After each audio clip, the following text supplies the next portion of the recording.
Hey, what's up, AfterBuzzers? Welcome to the Saturday Night Live After Show. We are going to be talking about the John Mulaney episode with musical guest Thoms Rhett. We're going to jump into some news and gossip, break down all the sketches for you, get into a couple of structure talks, talking about game, character, premise, all that fun stuff. Maybe we'll even sing a song from the bodega bathroom. You don't know. Stick around. You're tuned in to AfterBuzz TV, the ESPN of TV talk. Now, let the buzz begin. This is our AfterBuzz dance. This is a new dance, guys. It's a new yes. craze. Welcome back, guys. Had a week off. Yeah. Back at it now with John Mulaney. Back better than ever, baby. Yeah. Yeah. Oh, gosh. I promise not to do that again tonight, guys. I apologize immediately. Well, I'm pretty excited to jump into this. I'm Amy Maestri. You know me. You probably don't love me. I'm Steph Sabraw. It'd be hard for me to believe that you don't love me. I love you too. Humble as always. Listen, it's just knowing your strengths. Just like John Mulaney knows his strengths. Look at that segue. Speaking of strengths. How you pivot. Oh boy, speaking of strengths, John Mulaney. I know we are super excited for this episode. Kelly couldn't be here today. She is very bummed because she's a big Mulaney fan as well. But what were your expectations going into this episode, and did they meet them? Yeah, I was kind of like, I feel like he was just on, but I guess it's been, how long was, it's been like a few months at least. I don't know, it feels like he was just on, but I'm never upset to see him. He's one of my favorite people. I knew that there would be good writing that came out of this episode, and that's exactly what we got. And I love him. I really love when people, I feel like the past few weeks I've been a little bit annoyed of the monologues, but I knew with him we would get something strong, and we did. So yeah, I was really impressed. Yeah, so exciting to actually get a monologue. Yeah, that's what I mean, like a real monologue. That's really all I cared about. Yeah, and you know, it's funny, I was just watching, because obviously SNL is great about like posting like past times that they posted and stuff, and I was rewatching a clip from his monologue last time when he was talking about robots and like the password encryption and stuff, and I was listening, and my roommate was upstairs, and she just started cracking up, and she was like, "What are you watching?" And I was like, "John Mulaney, get down here," and we ended up just watching like all of his stuff from last time too. All over again. I love when they do that. They actually have a really great Instagram page. They do. They always post really good ones, and I'm like, oh, you forget it's been years of just epicness, so there's so many sketches you just forget about. Like, for example, I was trying to tweet all my favorite past SNL cast members, and I totally screwed up because you just can't, there's not enough names you can put into a list because they're all pretty much fantastic. No, true. There's one of those games where you have like 5 seconds or something to name 3 things. It's like a party game. And we were doing it, and my friend was like, "Oh, this is perfect for you. 3 SNL members, go!" And my head just exploded. That you can't. I was like, "Wait, current, past, does it matter?" Like, and they were like, "And your time's up." And like their work while they were on SNL or post SNL? Too much. It's too much. Oh God, it's too much. This cold open, we get Ben Stiller, we get Bill Hader. Hey, Amy. Yes! Machismo. I don't know what that means, but it seems right for this cold open. I'm into it. Hashtag that. Get it trending, guys. So we have the cold open of the Michael Cohen hearings. So good to see Ben Stiller come back and do Cohen again. And to see Bill Hader as Jim Jordan was possibly my favorite thing ever. It was one of those moments where it was straight up a laugh out loud before he opened his mouth because you knew he was going to just kill it, and he did. It was these hearings, so sad but so true to say that they're the best opportunity to do a sketch because like it's one of those things where it's not like the everyday BS that happens in the White House and it's like so obscure already that when you're doing a sketch it's the same thing. It's just a little bit different. And the setting elevates kind of the stakes of it, where it's the best time to imitate these buffoons that sit on these councils and listen to these hearings. Well said. Well said. I think they did such a good job of balancing the just insanity that it was, but then also heightening those moments of just like, I love when they were like, and I think AOC is going to do a dance number when we come back, right? Her And performance. she's like, yeah. Which I love, though, at the end that she just called out and she's like, no, actually, I'm going to ask some really well-crafted questions too. I know, and they even said something like, we didn't get enough time to, or they commented on how she actually asked these questions that matter.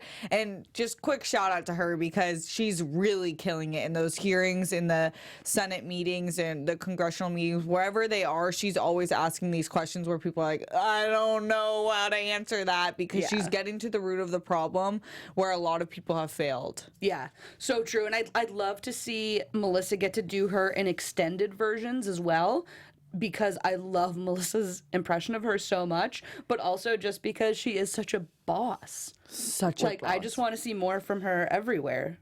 Anytime that they can use an impression, especially if someone like AOC, when she's killing it, they should do it. Yeah. There's no point of not. And I mean, there are a lot of great impressions in this too, from top to bottom, because there were so many, like, they were actually characters at the hearing. Like, they were very exaggerated versions of, like, what congressmen and women should look like. Totally. Loved it. So let's, I know we talked about the monologue and how excited we were to actually get one. Did you have any, like, standout bits in this that you really are just...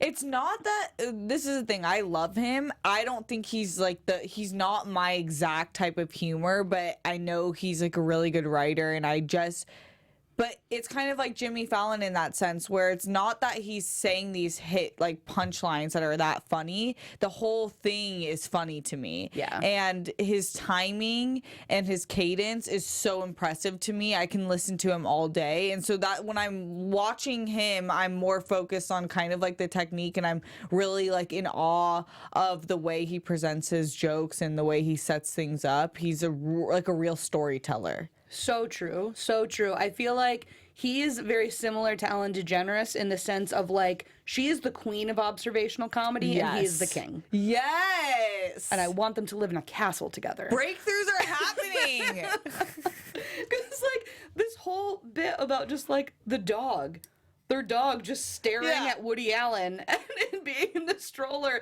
And to your point of, like, his cadence and his delivery, the way that he just sets it up to be this thing, and he's just like, and then they both just went about their days. Because they both shouldn't have been there. Yeah. But that's his bread and butter, and he just knows how to hit those lines so well. And there's something very calming about his voice too. Totally. I always said this before we started, that I don't know if there's articles about this. I feel crazy every time I'm watching him that I just think of Roger from American Dad, and I don't know like if the chicken came or the egg like was Roger based off of him. Like I need to know, because they're so similar. Obviously he's not like a psycho like Roger, but Roger has we don't know, but the voice and even the way they hit jokes is similar to me. That's so true. And it's a compliment. I love Roger. So let's jump into the first sketch of the night. Quick thought, roller coaster rider in the chat. What's up? Has a good point. He says, I think Jerry Seinfeld is the king. I think he's talking about of observational humor. They're both really great. I would say Jerry Seinfeld is obviously one of the best to ever do comedy in general. Yeah, true. He would take the most basic things and just turn it into a 5-minute set where you're just like blown away. Like, yeah, you're so right. That comedy that you just laugh and nod the whole time. That's me. That's me. Yes. Well, shout out to Roller Coaster Rider. Thanks for tuning in and chatting with us.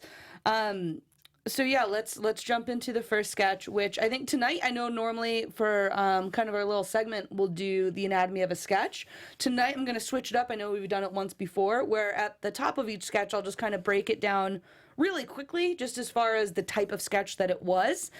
So with something like this, with What's That Name, obviously a game show sketch, which is usually either used to have characters or an impression vehicle where they're doing, celebrity impressions, or in this one, it's just like a very simple game within the game show.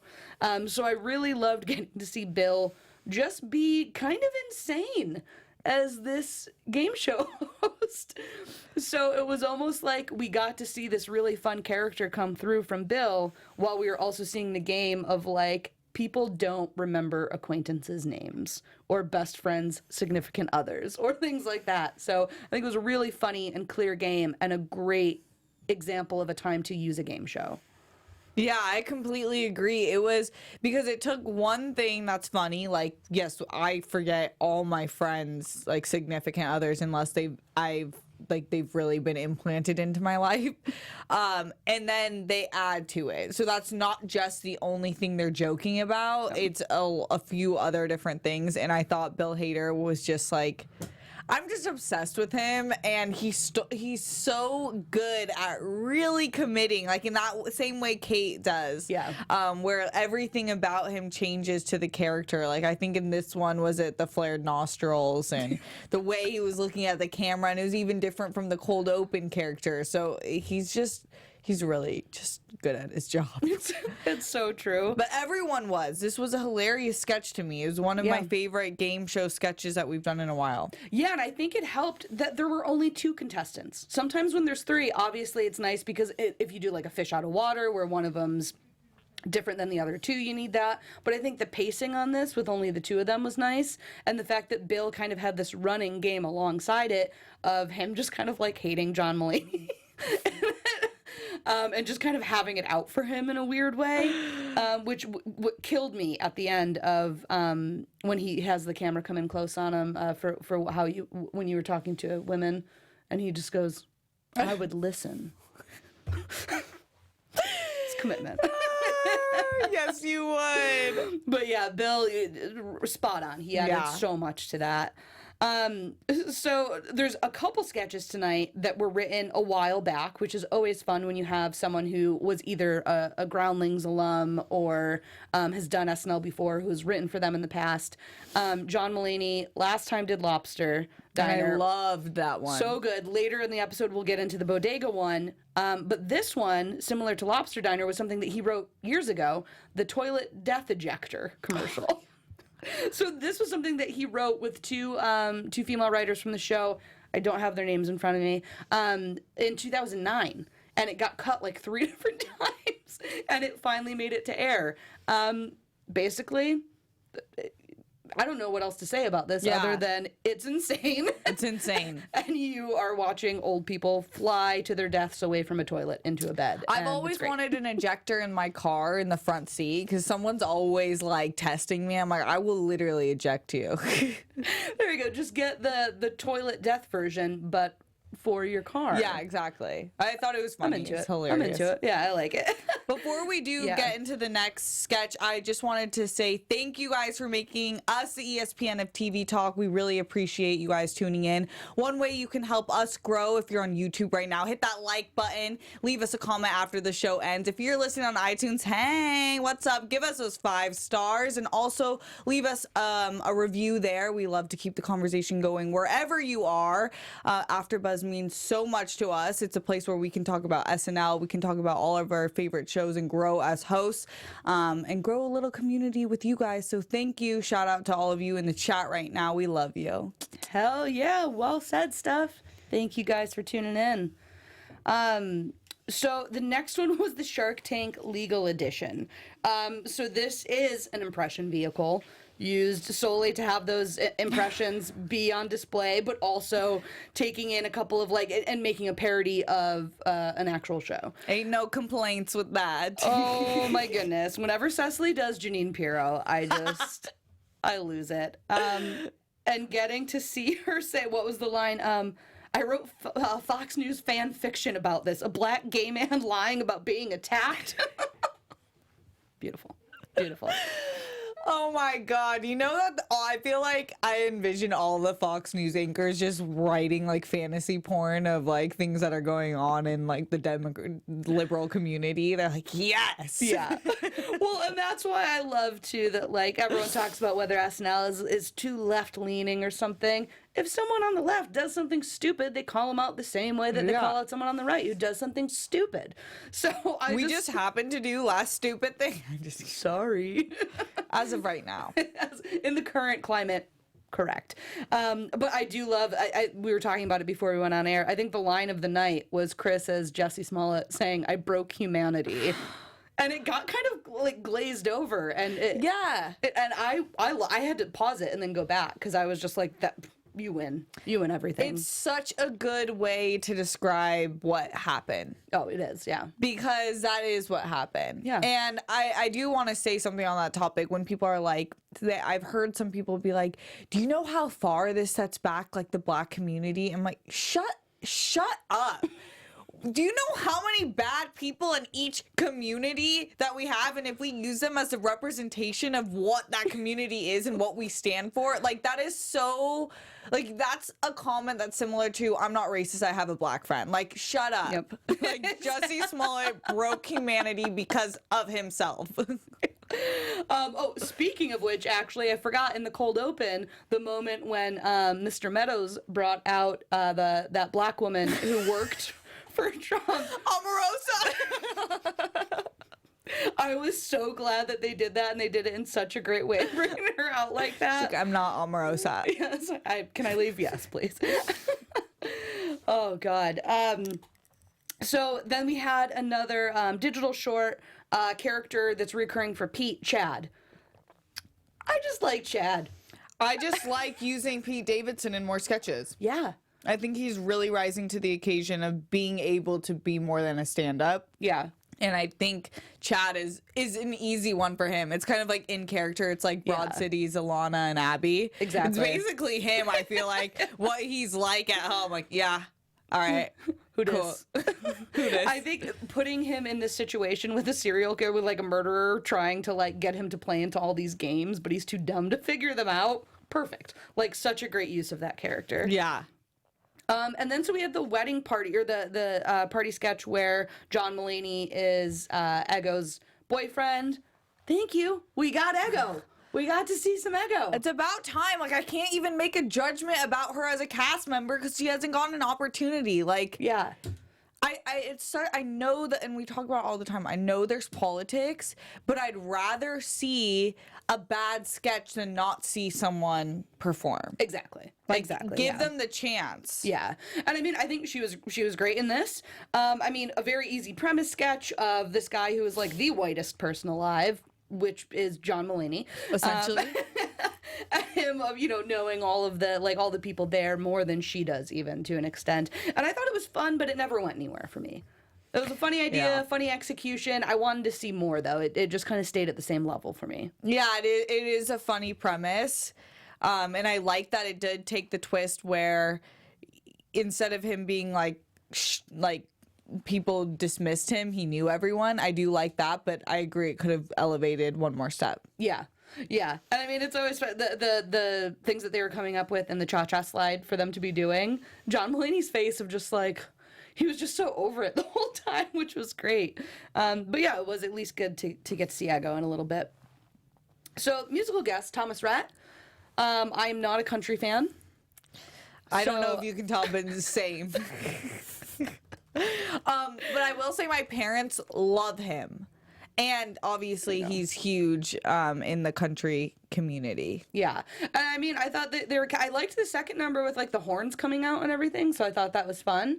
I mean, not my jam, but I did. The second number was pretty catchy, though. I will say that. He tweeted, "Unreal experience last night at SNL. Huge thanks to everyone who made this bucket list item a reality. The new one, Don't Threaten Me with a Good Time, featuring Little Big Town, is out now." So That was obviously the song, and I love when people like are really happy to be there. That gives him more points in my book. Hell yeah. Well, we were talking about that even with hosts too, where like Jason Momoa, like someone like that who's just like been a hardcore fan for so long to get to host. You forget that it's the same thing for a lot of these musical guests who have been doing the same. They've been watching SNL since they were kids too, and to get to be on that stage to sing is equally as incredible for them. So that's awesome. And you could tell in his performance too, because he was just like having the time of his life, which is great to see. So update, very short this week, I think because they actually had a monologue, and some of the sketches ran a little bit longer. But where the F was Stefan? Oh my gosh, Jason Simpson in the chat, hello, just said, Steph, do you think we would have seen Stefan on Update if they hadn't cut it short? I don't know. We don't get. I think it's purposeful. If maybe it was in there, I don't know. But it just seems like such a miss when you have the writer and the person who shows up for half of the sketches with him. I don't. It's the one of the most beloved sketches in television history. Yeah, that's one of those characters that like people who don't watch SNL still know who Stefan is. Yeah. Like, seriously. Yeah, so I was very confused by that, especially when you see Bill Hader at the top of the episode, and you're just like, yes! Stefan's coming. He's going to tell me where all the nightclubs are. Like, I'm going to know the tea, and I got nothing. I have a feeling, yes, something must have happened at the last minute, because also it was just strange with it being a very short update, but also only having one character segment on Update, too, where they've been doing like 3 of them lately. Yeah. So interesting difference there. Really bummed to not see him. But let's talk about Vanetta and Wileen Starkey real quick. Yeah. And their bad animals that they're butchering. Only the bad ones. I thought this was just such a funny idea of them. And my God, are Kate and Adie good together? Movie! Oh, yes. Give me a movie!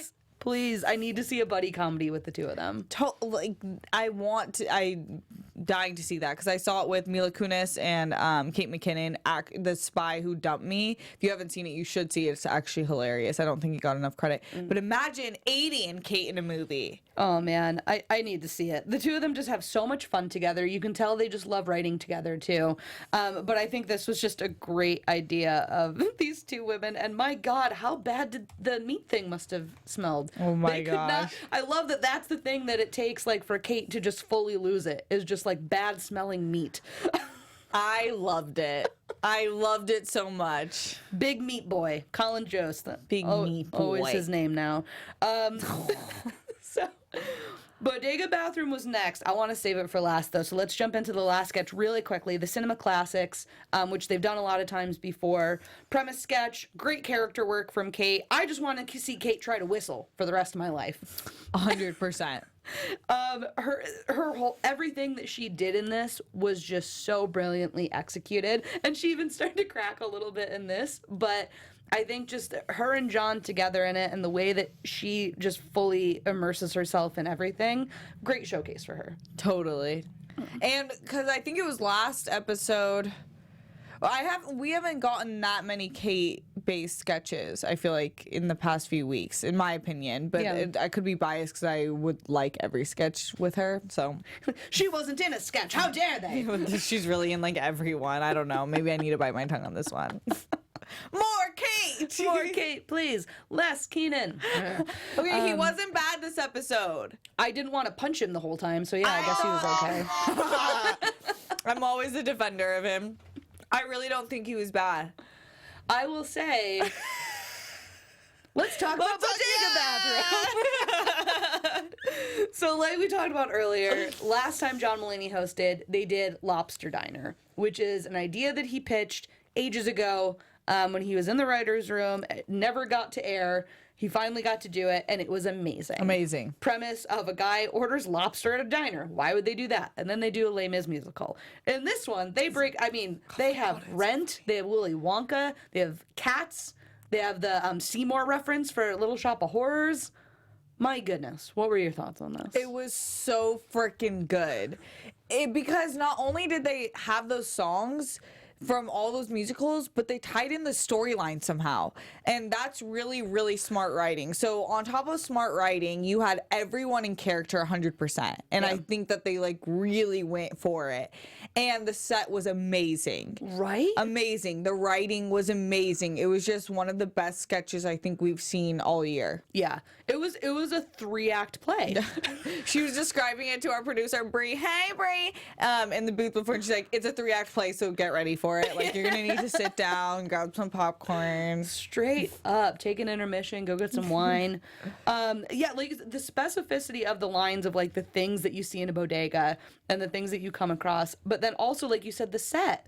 Like 10,000 cans of Goya beans next to like hot chocolate mix on top of like a generic cracker or something, which leads me to one of my favorite lines for specifics that the Oreos are Russian but the ATM's Chinese. And again, like all of the he mixes lots of pills and calls them tiger sex pills. Oh my God. Every time I'm in a sketch gas station, I'm like, can you stop selling this? Like you went to like the Chinese convenience store, grabbed some herbs and called it a boner job. Like, stop. Someone's gonna die. Shouldn't be here. My goodness, the amount of specifics they packed into this was incredible. I would really, really love to see the writer's room on this and the pitches that they did for. I can guarantee this sketch was originally like 12 minutes long. Oh yeah, and then they had to chop it down. Because it's hard when you're like in the moment and you're writing something and you don't want, especially when it's songs and you're like, should we just do it all? But yeah, it was one of those times. Usually, I think that their sketches are too long for not that funny of a premise. This was just right. Like you really think it was a perfect sketch. Yeah, agreed. I think it's one of those times when you remember like what sketch comedy should be. Yeah, it's taking that simple premise of like, ooh, yeah, why would anyone want to use a bodega bathroom? Ooh, why would anyone want to order lobster at a diner? And then taking it to such a weird place and escalating everything and just making it crazy and fun and strange. And the black light, like everything was so on time, on cue, perfect. Yeah, I loved it. You know what that calls for? One of those moments. Beautiful. Hey, Steph, do you have some news and gossip for us? I have a little news and gossip. AfterBuzz TV News. Okay, Michael Avenatti, who was played by Pete Davidson in the Shark Tank sketch, tweeted after seeing this. Let me get in my Michael voice. Okay, and also notice that it's written exactly like Donald Trump's tweets. Nothing funny about tired Saturday Night Live on fake news NBC. Question is, how do the networks get away with these total lawyer hit jobs without retribution? Likewise for many other shows. Very unfair and should be looked into. This is the real collusion. Then he followed that tweet. Pete Davidson, whose dying mediocre career was saved by his terrible impersonation of me tonight on SNL, is a punk kid. Pete, it was agony for those who were forced to watch your ridiculous hairline. Bring back Steve Martin. Funnier and far greater talent. Sad! Explanation. Shut up, Michael Avenatti. Dude, Trump stole his phone. No, literally, that's... I was looking at it, and I had to reconfirm, like, are you in the same bathroom as Trump? Like, what's happening? Like, you're switching phones under the stalls? I don't... Like, that is written in Trump's words. That is insane. Right? That is absolutely bonkers. Like, so I feel like, and the more I started looking into it, I'm like, wait, I feel like a lot of Republican, like personalities are tweeting like Trump now. Like, if you really look into it, it's becoming like an epidemic. Like, this is like the new Black Plague. Making America illiterate again. Very sad. Retribution. Sad. Yes. Like, if I get into an Eminem song and he completely trashes me, I will thank all 90 gods up there. Like, if you're in a South Park episode, you made it. It's so true. It's your hairline, Michael. That hairline. That's yours. Oh, boy. Wow, and other thing that was funny... on Pete Davidson posted a photo, I think on Instagram, of him and John wearing shirts with John Mulaney's wife on it. Love it. I love that. That was her gift to them. Love it. That's so funny because it was my boyfriend's birthday last week, and I am the most extra person on earth, if you haven't noticed. I definitely got a shirt with his face printed on it, and I wore it around all day, even when he wasn't like looking at me. Because why not? You know what? You and John Mulaney's wife, I think you'd be fast friends. Probably. Hit me up. All right, girl. Next week, we have the wonderful Idris Elba. Wait. That Very is something excited. I'm looking forward to. So excited to see that episode. Until then, where can we find you on social? You guys, it's been a great time tonight with my favorite Amy. You can find me on Instagram and Twitter at Steph Sabraw. You can find me on Twitter and Instagram at Amy Maestri. We will see you guys next week. Our founder, Kevin Undergaro, and me, Maria Menounos, would like to thank you for tuning in to AfterBuzz TV. Remember, we're not just the first, we're the biggest in the world, and we're the only destination for all your favorite TV shows. Whatever you crave, we've got it. So go to AfterBuzzTV.com and check out our lineup. Buzz you later. The views expressed herein are those of the hosts only and do not necessarily reflect the views of AfterBuzz TV or its owners or principals.